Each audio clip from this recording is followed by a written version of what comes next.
Wae seneng, sing diwe ya seneng. Sanajana kadang-kadang, ya ora kadang-kadang sering takjil sing grup jaranan lur. Persatuan Jaranan Kediri biasanya go bagi-bagi takjil karo panggonan liyane lur, didominasi jajanan tradisional. Sing adoh saka Kediri kaya ngene iki bentukane monumen Simpang 5 Gumul barang ya golek, makanya aku golek. Mbok menawa sik bagian sik akeh lur, ketoke lagi dasar iki mau.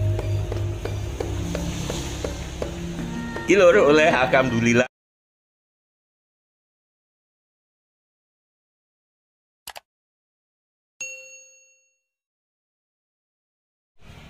Assalamualaikum warahmatullahi wabarakatuh. Piye kabare dulur-dulur kabeh, muga-muga tansah sehat lan lancar rezekine.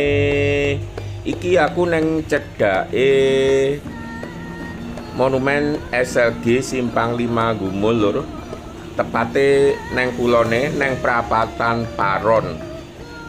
Dina iki dulur-dulur bakal spesial takjak berburu takjil neng monumen SLG dan sekitarnya. Oke dulur-dulur kaya apa keseruane, aku wis bayangne mesti ramene pol-polan. Mula saka iku tonton video iki sampai tutup lur tenan. Sik gung sampai SLG wis enek kerumunan. Lah kaya ngene iki mesti lagi enek dum-duman takjil lur. Sampai macet. Yen tak tonton wong-wong sing wis oleh ki padha wajahe cerah. Terus sing wae ya cerah. Dadi sing wae seneng, sing diwe ya seneng. Sanajana kadang-kadang ya ora kadang-kadang sering takjil sing diwehne gratis iku ora sepiro, tapi nilai tertinggine ora nang kono lur. Dadi nilai tertinggine kuwi nang gone keikhlasan memberi dan rasa bahagia saat menerima. Dimang aku ra bagian lur. Terus kae yo tengah jalan, ya niki kan jalan nuju Pare. Lah seberang iki saka SLG nuju Kediri, malah iku grup jaranan lur. Persatuan Jaranan Kediri biasanya go bagi-bagi takjil. Dadi nang gone panggonan sing cedhak wis ronggon.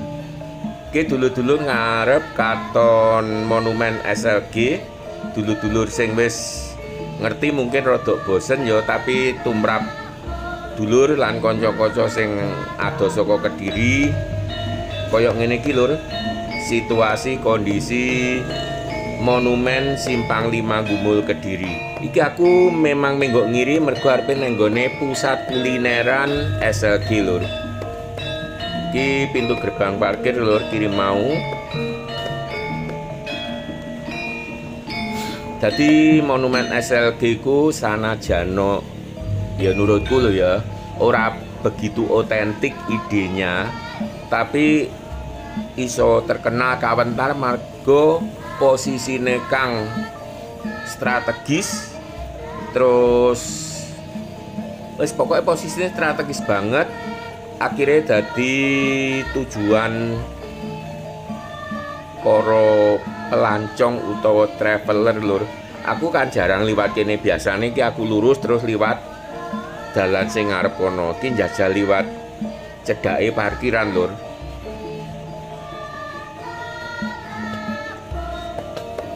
Jam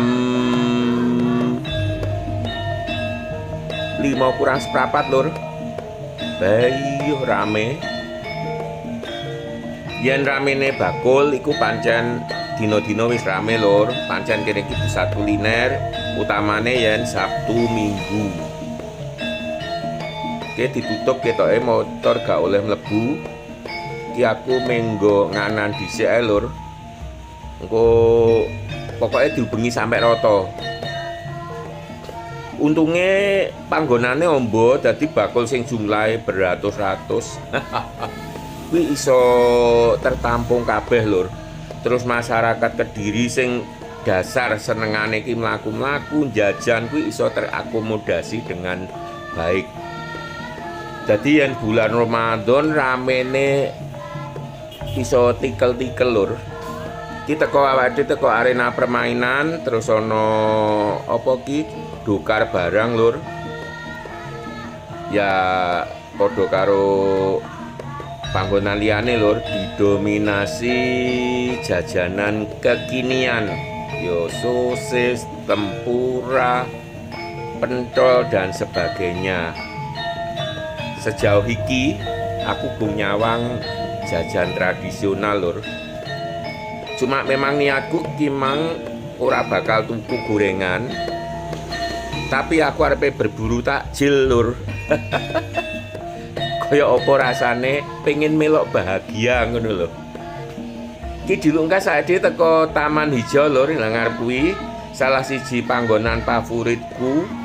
Nang videoku seminggu porong minggu kepungkur lur, wis tak vlog Taman Hijau iki aku karo ngopi nang kene.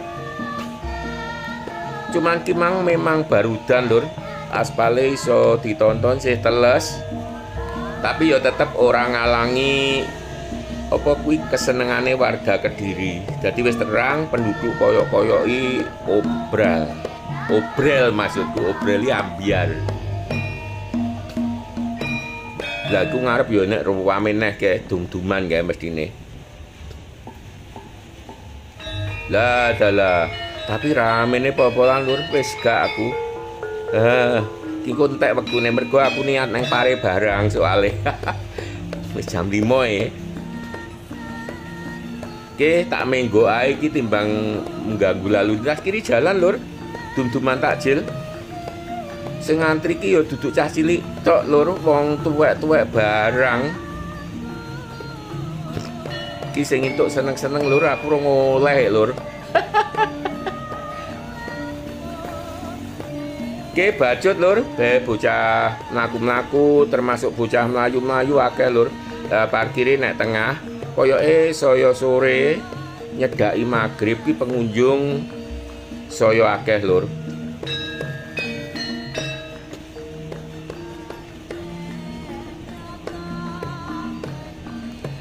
Kediri lek masalah panganan kuliner koyok-koyok ra ono tunggale lur.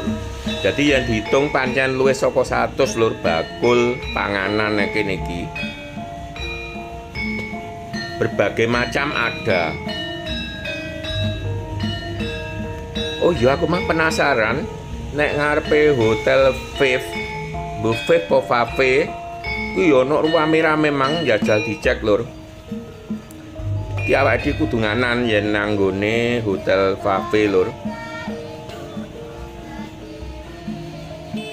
Ki sanajan ruwet koyo ngene iki ya gak ono sing sampe senggol-senggolan montore po mobil ngono lur, kabeh iso nata kecepatane sak pira.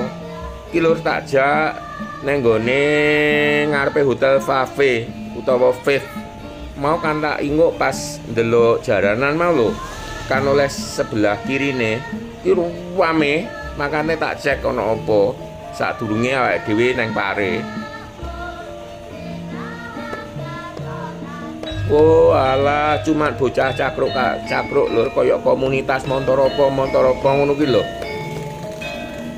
Ya selain parkir pancen ngene iki di spesialne kanggo parkir lur, mobil utawa motor.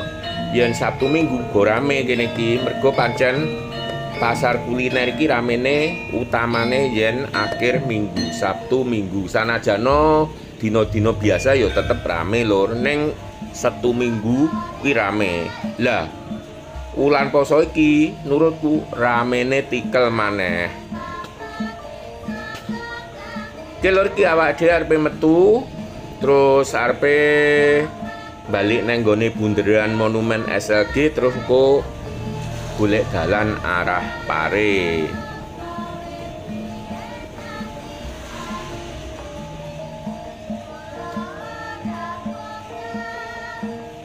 Jadi aku alhamdulillah bangga banget lur yen dadi warga Kediri. Jadi yo heboh, rame, tapi dalam hal makanan dasar harga niki murah-murah lur. Gorengan ki rata-rata 1000-an. Gorengan tradisional yo. malah ono sing 500 repis regane lur. Terus sego pecel, sego sayur ngono ki 5.000 ki sik akeh sing bakul. Oke lur, iki aku wis arepe bali arah Monumen SLG mergo arep nang Pare. Karo mbok menawa sik enek dum-duman takjil nek cedhake SLG. Biasane akeh banget. Iki yang ngiri arah Pagu lur, arah Petilasan Surabaya, arah Arsa Totok Kerot. Lagi awake dhewe balik neng Bunderan utawa Proliman Gumul, Monumen Simpang 5 Gumul.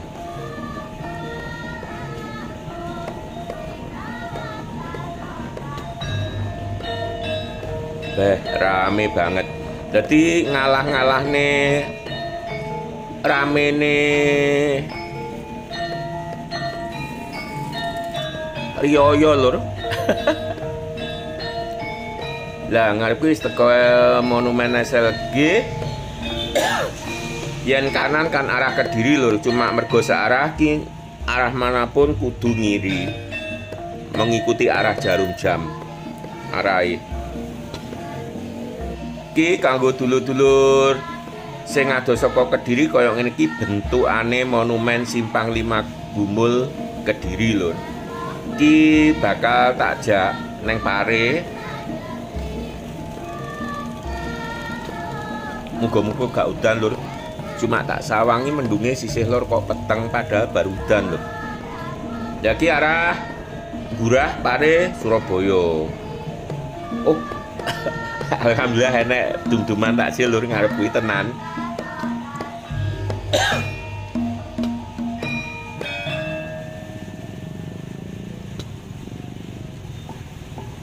Iki lho lur enek mobil barang ya golek, makanya aku golek. Mbok menawa sik bagian sik akeh lur, ketoke lagi dasar iki mau. Iki lur oleh alhamdulillah wis mbusine apa pokoke rasane nampa ternyata seneng gitu lho. Ngono ki lur gambarane wulan poso neng Kediri. Euforiane ki jan betul-betul ora mung kanggo muslim tok, kanggo non muslim lah kayak nek maneh lur, cuma nek seberang dalan aku ra seneng aku. Kudu nyabrang-nyabrang bro pancen wektune wis mepet jam 5 punjul iki. Ku rencana ki buka neng Pare ngono lho lur. Oke lur. Ki aku tak buka, tak jile kaya ngene iki lur. Alhamdulillah tetap disyukuri walaupun barangnya ora sepiro. Oke dulur-dulur, sawetara tak akhiri sakmene engko sing vlog nek Pare neng video bajute. Sawetara wassalam.